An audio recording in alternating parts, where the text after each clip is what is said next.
And muli, maligayang araw ng Panginoon sa bawat isa. Sa mga bulletins po ninyo, makita niyo po dyan may blanco. Isa po sa pagkukulang ko po na hindi ko nabigay kay Pastor Joby yung detalye po dyan. Patawarin niyo po ako. Kaya naman, pagkakataon to para magsulat kayo dyan. So, ang ating pong title ng ating pong pag-aaralan or tema po ay pagpapasalamat sa Diyos. Nakabase po tayo una sa Heidelberg Catechism at ngayon ay Lord's Day number 32. Mamaya ay babasahin po natin. At ang ating pong gagamitin din na teksto ay 1 Thessalonians chapter 1 verses 6 to 10. Okay, ngayon po ay babasahin po natin ang Heidelberg Catechism sa inyo pong mga bulletins. Babasahin ko po yung tanong at kayo po ay yung magbabasa ng sagot. Sige po. Heidelberg Catechism, Lord's Day 32, tanong number 86. Tayo na tinubos mula sa magulong pamumuhay sa pamamagitan lamang ng biyaya ng Diyos, sa pamamagitan ni Kristo at hindi ayon sa ating ginawa, bakit nga tayo ay dapat magpatuloy sa paggawa ng mabuti? Sagot, upang makatiyak tayo ay tinubos ni Kristo sa pamamagitan ng kanyang dugo. Ngunit tayo ay gumagawa ng mabuti sapagkat si Kristo sa pamamagitan ng kanyang Espiritu ay patuloy tayong binabago upang maging katulad niya. Na habang namumuhay tayo ay may pakita natin ang pagpapasalamat sa Diyos para sa lahat ng ginawa sa atin at sa gayon ay magpuri tayo sa Kanya. Ang gumagawa tayo ng mabuti tungo sa katiyakan ng bunga ng ating pananampalataya at sa pamamaraan ng mga Diyos na pamumuhay ay may pagwagi ang ating kapwa kay Kristo. Tanong number 87, sa gayon, hindi ba maliligtas yung hindi nagbalik loob sa Diyos mula sa kawalang pagpapasalamat at kawalang pagsisisi? Sagot, hindi sa anumang paraan. Isinasaad ng kausulatan sa atin na walang mahalay o mapagsamba sa Diyos-Diyosan, mapangalunya, magnanakaw o mapag-imbot na tao, mapaglasing, mapanirang puri, mangloloob o tulad ng iba pang kahalintulad nito ang magmamana ng kaharian ng Diyos. Ngayon po ay basahin po natin ang 1 Thessalonians, unang Thessalonica, chapter 1, verses 6 to 10. So 1 Thessalonians chapter 1 verses 6 to 10. Akin pong babasahin. Ito po ang salita ng Panginoon. At kayo'y naging tagatulad sa amin at sa Panginoon na inyong tinanggap ang salita sa matinding kapigatian na may kagalakan ng Espiritu Santo. Ano pat kayo'y naging halimbawa sa lahat ng mananampalatayang nasa Macedonia at nasa Akaya, sapagkat mula sa inyo'y umalingaw-ngaw ang salita ng Panginoon, hindi lamang sa Macedonia at Akaya, kundi sa lahat ng dako ay napabalita ang inyong pananampalataya sa Diyos. Kaya't kami ay hindi na kailangan magsalita pa ng anuman, sapagkat sila ang nagbalita tungkol sa amin kung paano niyo kami tinanggap at kung paanong bumaling kayo sa Diyos mula sa mga Diyos-Diyosan upang maglingkod sa buhay at tunay ng Diyos, at upang hintayin ang kanyang anak mula sa langit na kanyang binuhay mula sa mga patay, si Jesus na nagliligtas sa atin mula sa puot na darating. Samahan niyo po muna ako manalangin muli. Aming dakilang Diyos, kami po ay lumalapit sa inyong harapan, nagpapakumbaba. Kami po ay bigyan ninyo ng karunungan na mula sa banal na Espiritu upang amin pong makita talaga at maunawaan ang inyong pong katekism at lalo pong higit ang inyong pong salita. Kaya Panginoon, samahan niyo po kami. Kami po ay limitado sa aming pong karunungan. At ako din mismo, Panginoon, na inyong pong tagapagsalita, ay humihiling po na samahan niyo po ako sa pagbabahagi po ng inyong pong salita. Dahil ang pangalan niyo po ang nararapat po na may taas, hindi po kami. Na Panginoon, samahan niyo po kami na talagang maunawaan po namin ang inyong pong salita. Ito po ang dalangin sa pangalan ni Jesus. Amen. So, sa ating pong katekism, Kung maalala ninyo, of course, wala pa yata kami dito no, pero yung sa Heidelberg Catechism, Lord's Day number 2, ay pinakita doon yung general outline ng buong Heidelberg Catechism. At popularly, kilala siya sa tatlong G. Diba? Guilt, grace, and gratitude.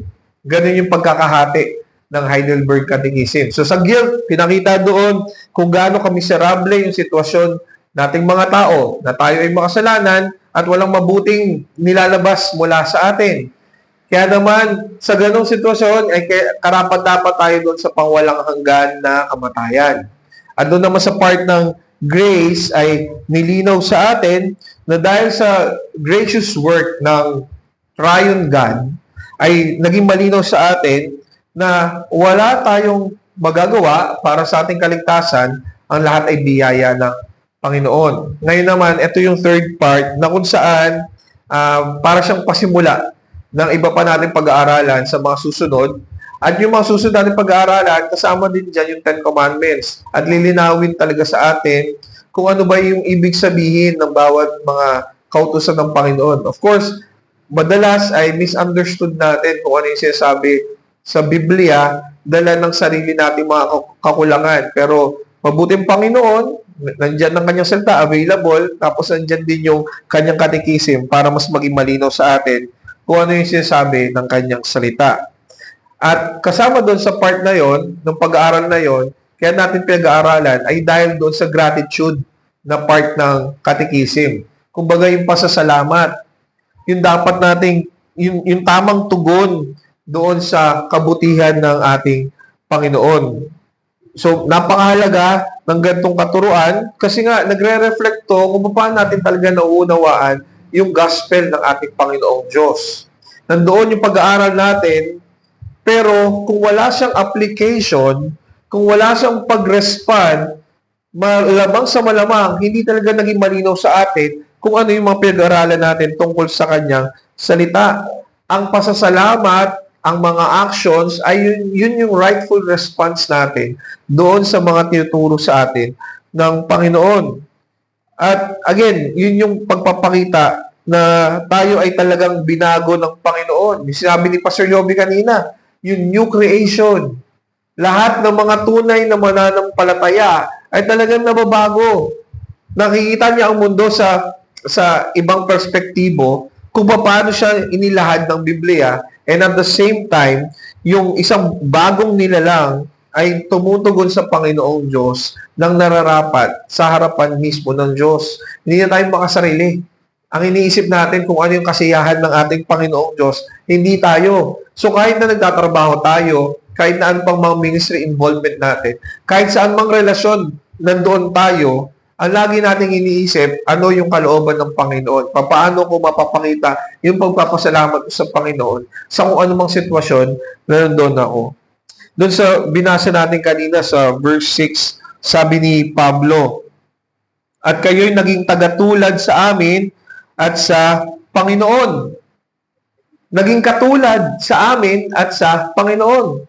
Ebidensya to ng electing power ng Panginoong Diyos sa buhay ng mga mananampalataya doon sa Thessalonica. Naging katulad sa amin at sa Panginoon.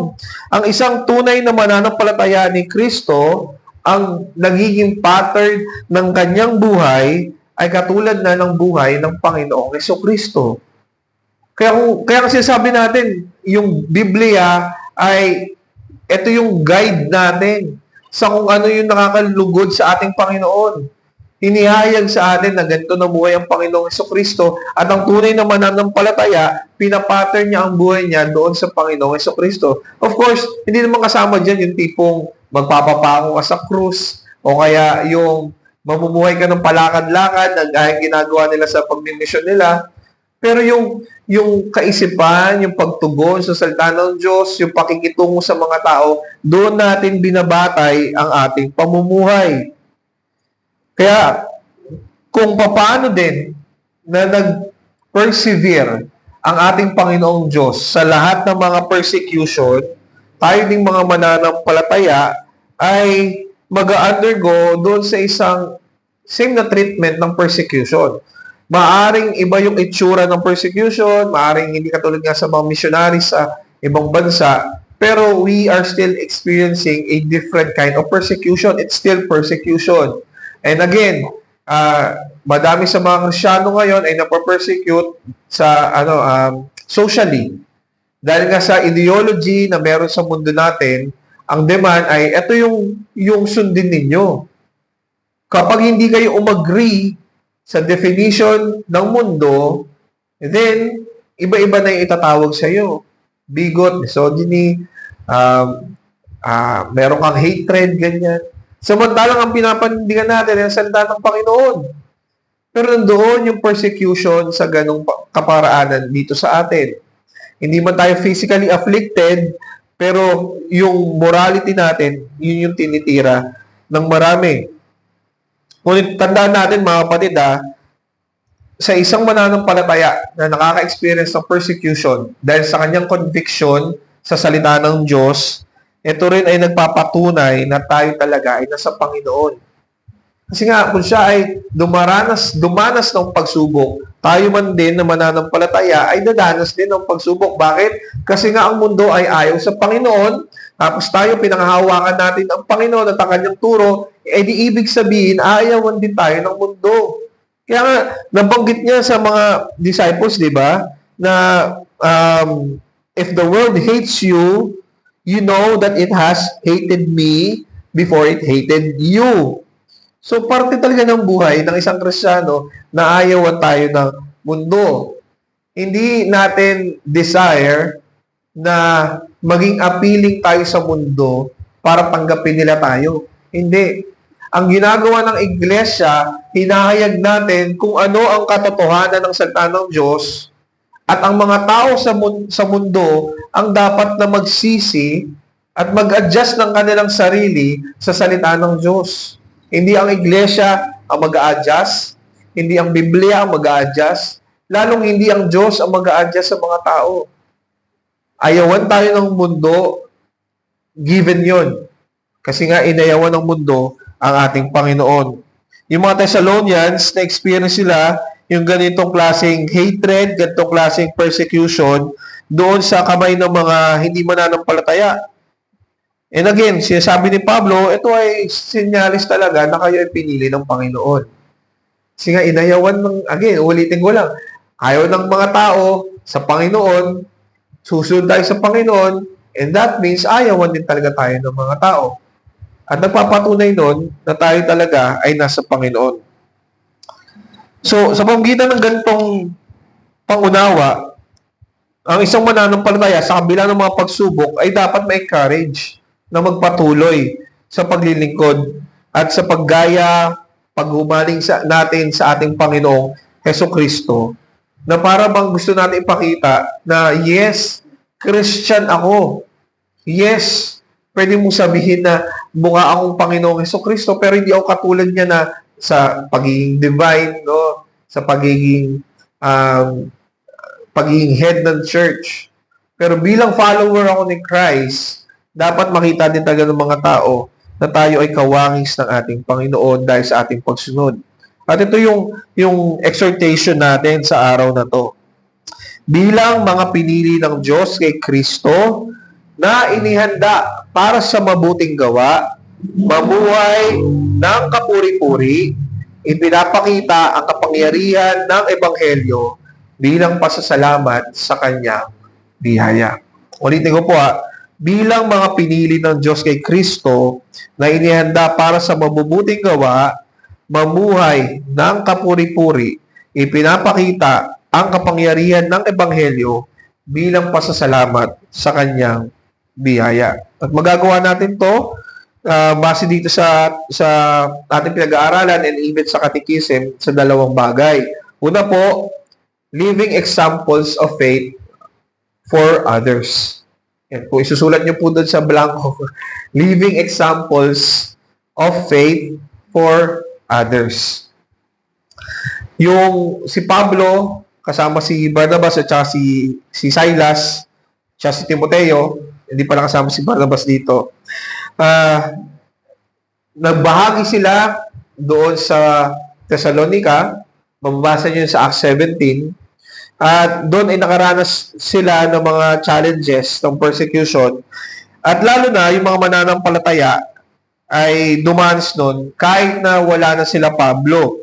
3 Sabbath days lang sila nag-stay doon. Kumbaga 3 weeks lang nag-stay sila Pablo. So ibig sabihin, nung pagbahagi nila doon, wala pa silang masyadong naituro doon sa mga mananampalataya doon sa Thessalonica. Although meron, pero hindi ganun kadami gaya ng mapapansin nyo sa Ephesians or sa Romans or even sa Corinthians. Pero sa Thessalonica, 3 Sabbath days lang sila nanatili doon. Kaya naman, nandoon yung pag-aalala nila Pablo na kapag humarap sa pagsubok, yung mga mananampalataya, pwedeng lumayo sila doon sa pananampalataya. Bakit? Kunti lang alam nila eh. Pwedeng masubok yung kanilang pangunawa sa salita ng Diyos. At dahil doon ay pwedeng mapanghinaan sila ng loob. Pero kung mapapansin nga natin, yung response ng mga Thessalonians na mananampalataya ay nagpatuloy sila sa pananampalataya. Yung commitment nila sa bagong buhay kay Kristo ay nag-set ng standard sa lahat ng mga Kristiyano doon sa mga neighboring cities. Sabi doon sa verse 7, ano pat kayo'y naging halimbawa sa lahat ng mananampalatayang nasa Macedonia at nasa Akaya. Napakagandang kung iisipin. Napakaganda talaga. Malaki yung naging impluwensya ng mga taga-Thessalonica doon sa kanilang mga kapitbahay. Hindi sila naiwan doon, tapos disappointed yung mga tao sa klase ng pamumuhay nila. No? Ang nangyari pa nga, naging model sila, naging halimbawa sila sa mga mananampalataya. At ito ay bunga ng pagkilos ng Panginoong Diyos sa pamamagitan ng pagbabahagi ni Pablo, Silas, at saka ni Timoteo. Napakaganda. Kasi ang akala natin, kailangan ng 1 year or full course ng training, ng seminary, para mas lalo silang lumalim at tumugod sa Panginoon. Pero sa loob lamang ng maiksing panahon, sa pagtuturo nila Pablo, pinakita ng mga Thessalonians sa pamamagitan ng kanilang buhay, ang bagong buhay na binigay ng Panginoon. Yung pag-impluwensya ng mga taga-Thessalonians ay hindi dahil sa gusto nilang lamangan yung ibang mga tao, kung hindi dahil alam nila na kahit kailan hindi nila kayang lamangan ang ginawa ng Panginoong Diyos sa kanila. Yun yung sinasabi natin sa katekism natin eh.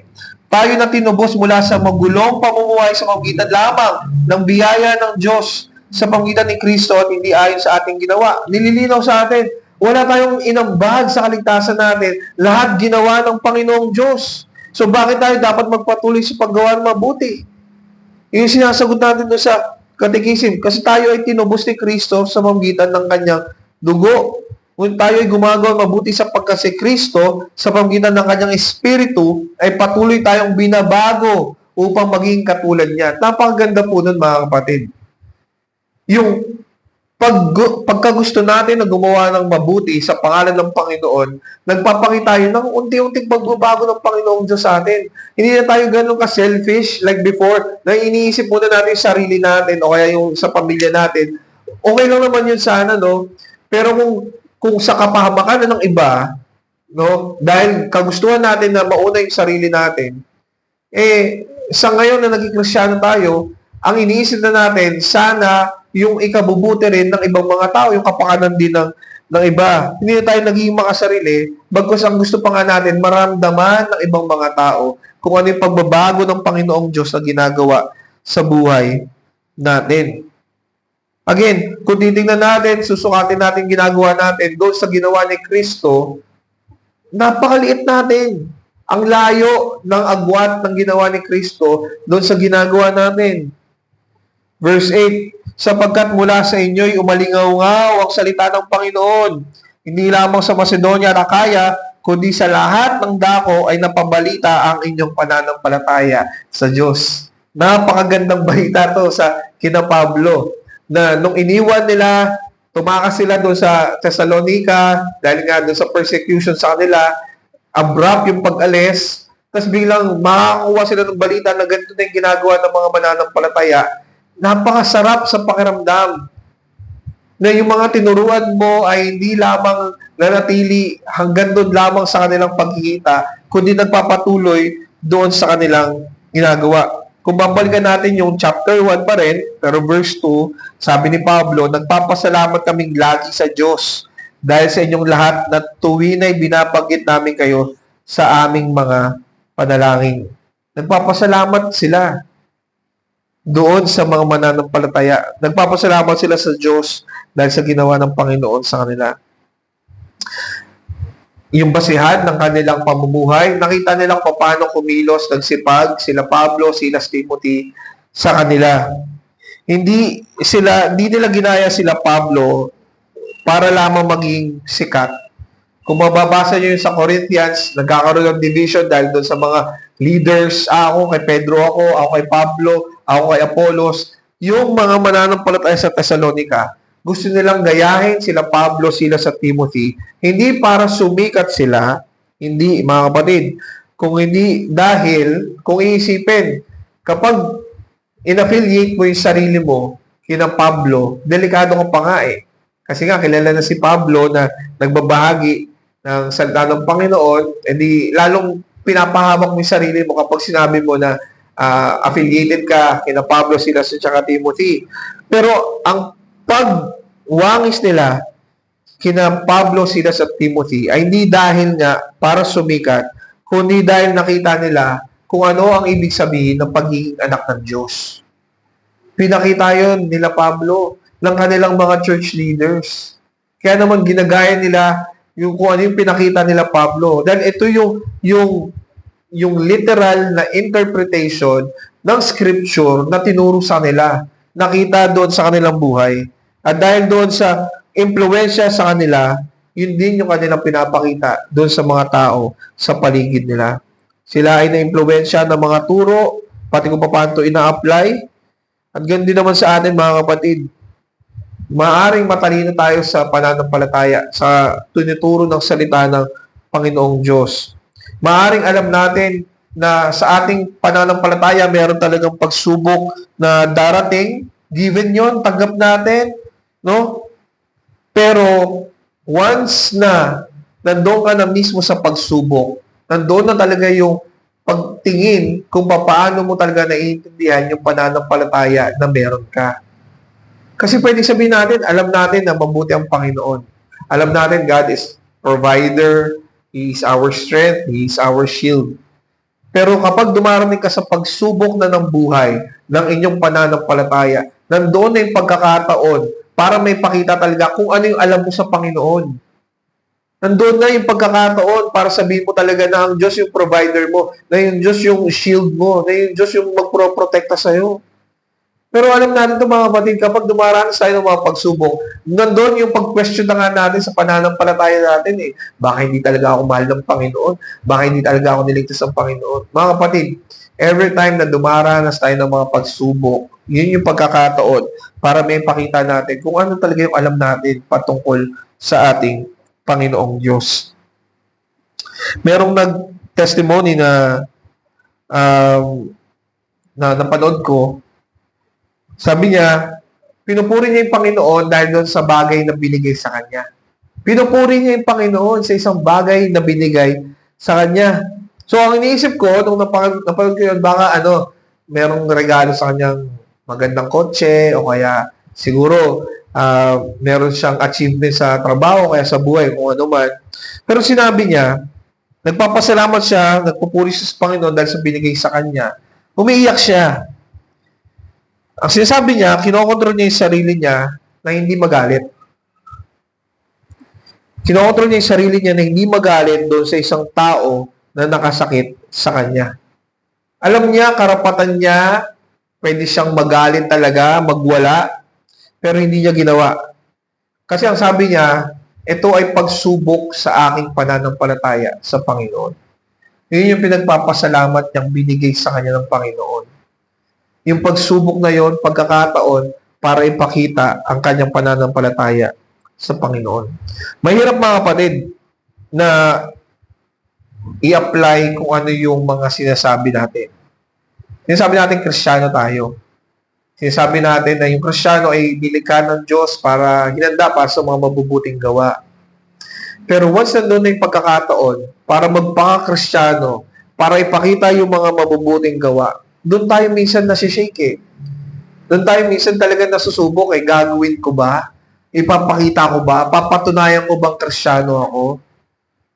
Doon lang sa pagkain, kapag sa labas, siguro sa mga trabaho ninyo, no? Kapag kasama niyo yung mga workmates ninyo, nananalangin ka pa ba? Pinagpapasalamat mo ba sa Panginoon yung pagkain? O kaya kapag mayroong problema sa bahay, nasasabi niyo pa ba sa pamilya ninyo na mabuti ang Panginoon, tutulungan niya tayo?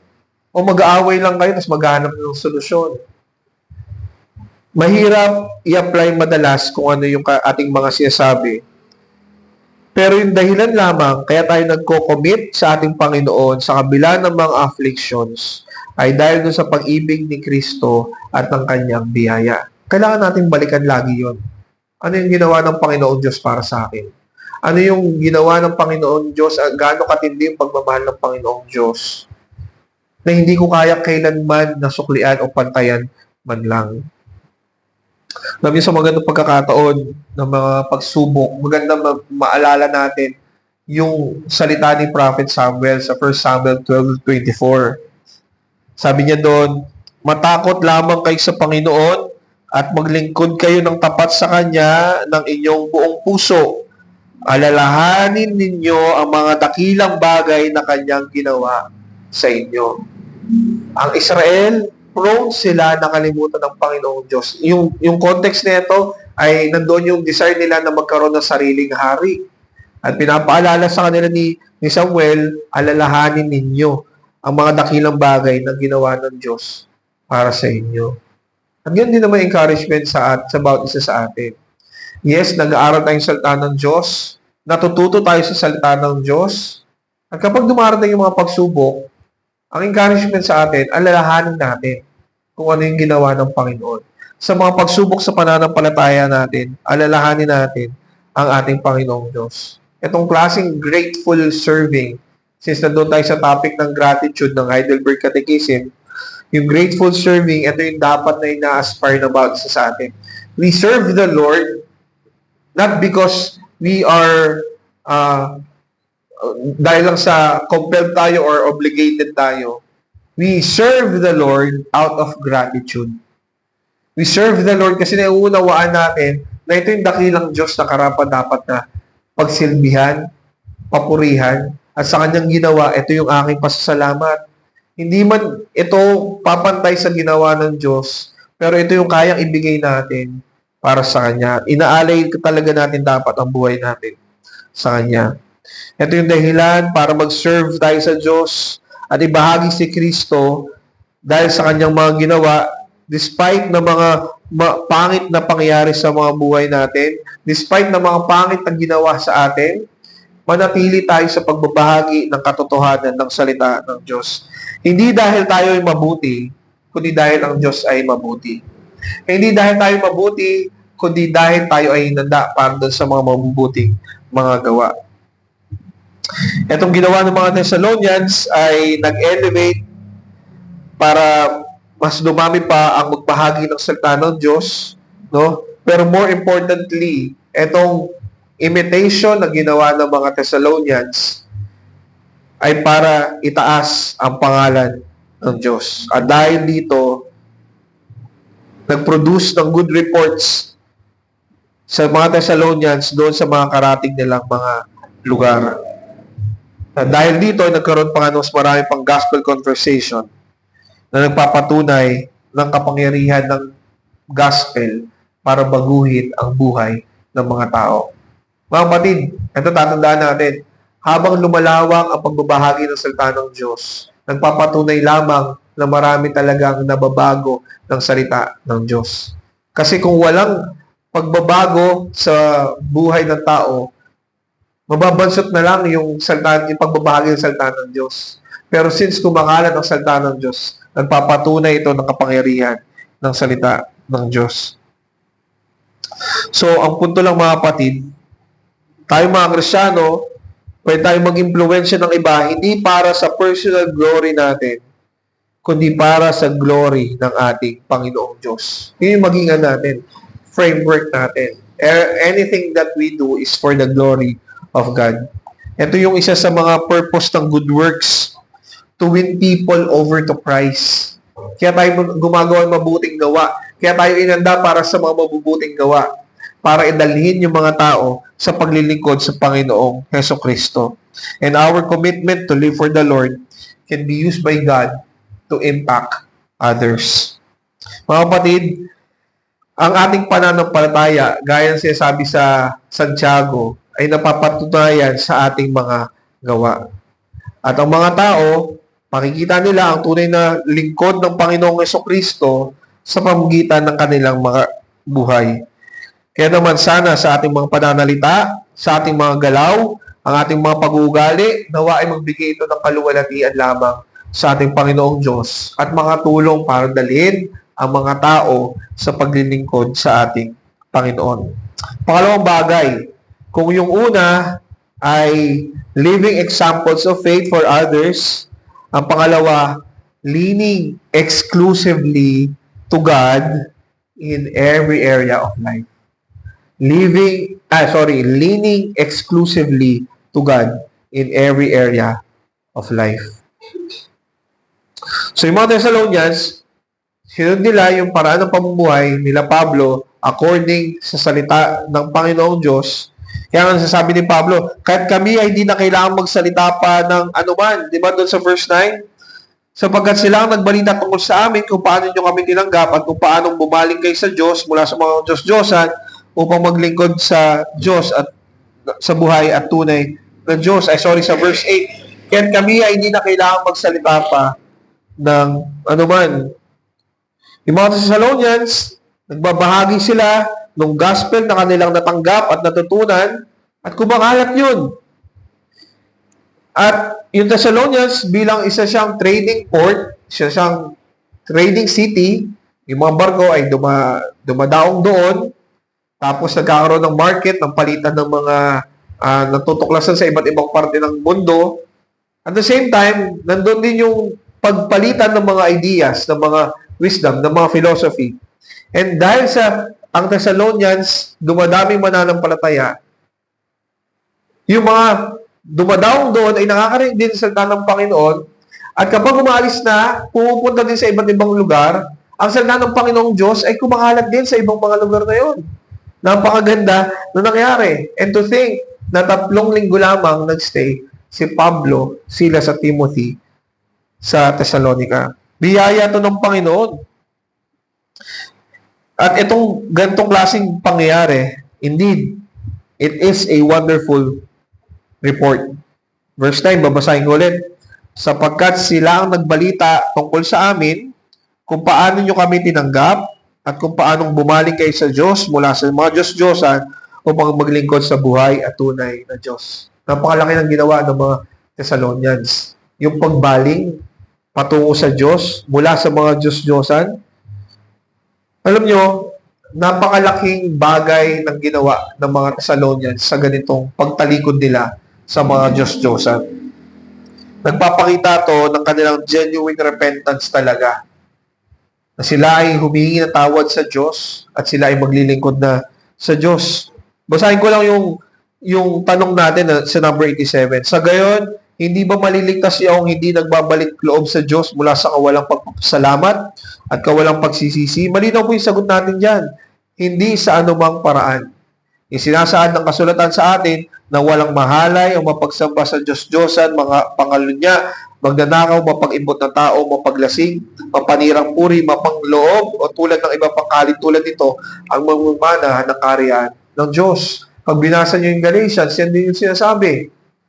Kaya naman, mali yung pag-iisip ngayon sa mundo na ang sinasabi, tanggap ako ng Diyos sa kung sino ako.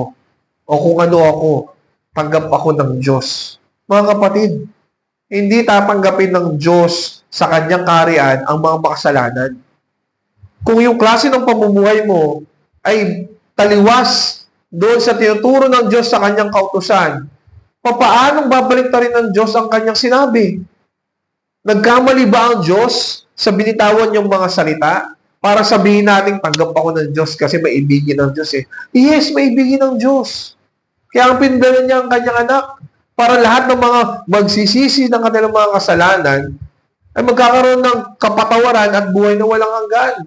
Pero kung magmamatigas ang isang tao na pipilitin niya yung klase ng pamumuhay na meron siya, papaanong tatanggapin ng Diyos yan sa kanyang kaharian? Eh, hindi nga sumusunod sa salita ng hari. Tapos biglang gugustuhin pa kasama sa kaharian. Manggugulo yun. Imposibleng tanggapin ng Diyos na banal ang isang taong makasalanan na hindi kayang magsisi na ang kagustuhan lamang niya ang kanyang gustong sundin. Kung sino man ang gumagawa ng kamalian, ng kasamaan, ay hindi kabilang sa kaharian ng Diyos. Basahin ninyo yung Matthew chapter 5, yung Sermon on the Mount. Makikita ninyo kung anong klaseng pamumuhay ang inaasahan ng Diyos sa lahat ng mga kingdom people. Doon lang, makikita ninyo. So, lahat ng gumagawa ng masama, hindi kabilang sa kaharian ng Diyos. Yun lamang na gumagawa ng mabuti na nagpapakita kung saan sila talaga kabilang, ang siyang kabilang sa kaharian ng Diyos. At tandaan natin, yung ability natin para gumawa ng mabuti ay regalo pa nga ng banal na Espiritu. Yung kakayanan para gumawa ng mabuti, yun yung pagtulong sa atin ng banal na Espiritu. At dahil dito sa pagtulong ng banal na Espiritu para sa atin makagawa tayong mabuti, isa tong assurance, mga kapatid, para sabihin sa atin na indeed you are a child of God.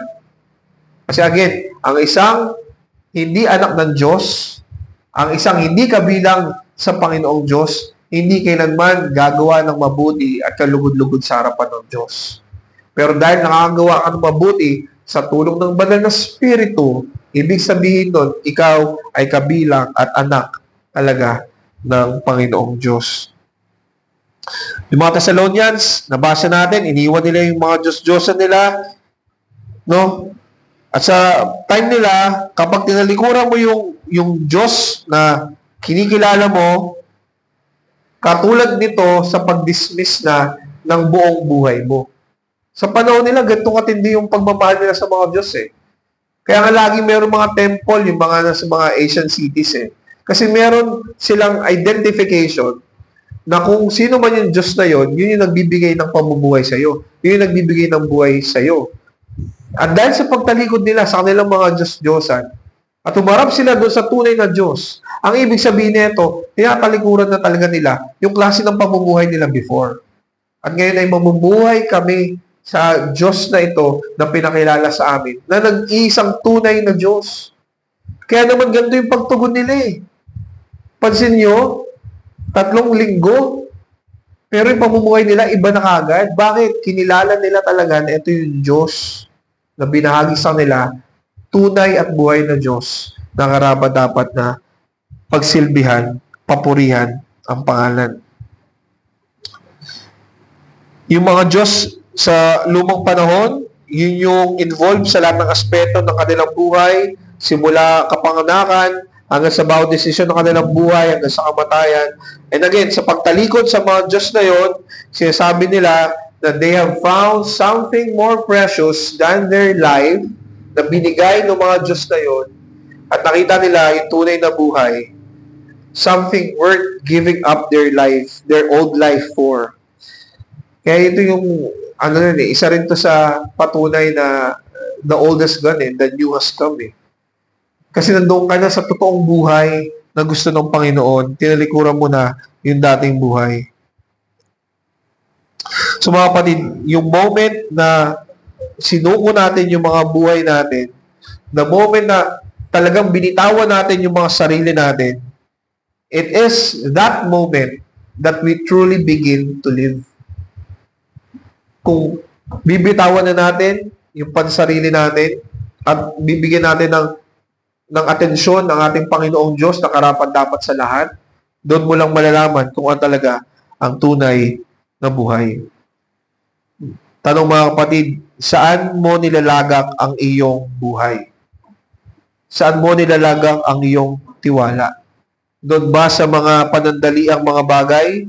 Dahil nagbibigay ito ng panandaliang kasiyahan? Doon ba sa mga achievements na meron ka? Na useful lang naman kapag dito sa buhay na to? O nilalagay mo ang iyong buhay at pananampalataya kay Kristo na nabubuhay magpakailanman at siyang tunay na source ng pangwalang hanggang kagalakan. In verse 10, at upang hitayin ang kanyang anak mula sa langit na kanyang binuhay mula sa mga patay, si Jesus na nagliligtas sa atin mula sa puot na darating. Babalik ang Panginoon, panigurado yan. At ito yung running theme din sa Thessalonians. Yung pagpapatunay na ang Panginoong Jesucristo ay babalik. Ang tanong lang sa atin, sa pagbabalik ng ating Panginoong Diyos, will He find every area of our lives truly devoted to Him and truly serving Him? Kapag ang isang hari ay lumayo, umalis panandalian sa kanyang kaharian, ang ine-expect niya sa kanyang mga sinasakupan ay mananatiling namumuhay according sa kanyang mga kautusan doon sa kanyang kaharian. Ngayon, once na bumalik ang hari o nandoon na yung balita na pabalik na yung hari, yung mga sinasakupan, dapat tanungin nila yung sarili nila, hindi kung kailan darating ang hari, kundi tanungin nila yung sarili nila na matatagpuan ba silang tapat na naglilingkod talaga bilang mga lingkod doon sa kaharian. At ganun din yung tanong sa atin mga kapatid. Wala pa yung Panginoon. Although anytime soon, pwede siyang bumalik. Pero ang tanong, hindi kung kailan siya babalik. Very popular, madaming gumagaya. Kino-compute kung paano ba or kailan ba babalik ang Panginoon. Pero hindi yun yung panawagan sa atin. Hindi yung para tanungin kung kailan babalik ang Panginoon. Tiyak, babalik ang Panginoon at inaasam pa nga natin na bumalik na siya. Pero tanong dito, pag bumalik ang Panginoon, matatagpuan ba niya tayong tapat na naglilingkod sa Kanya?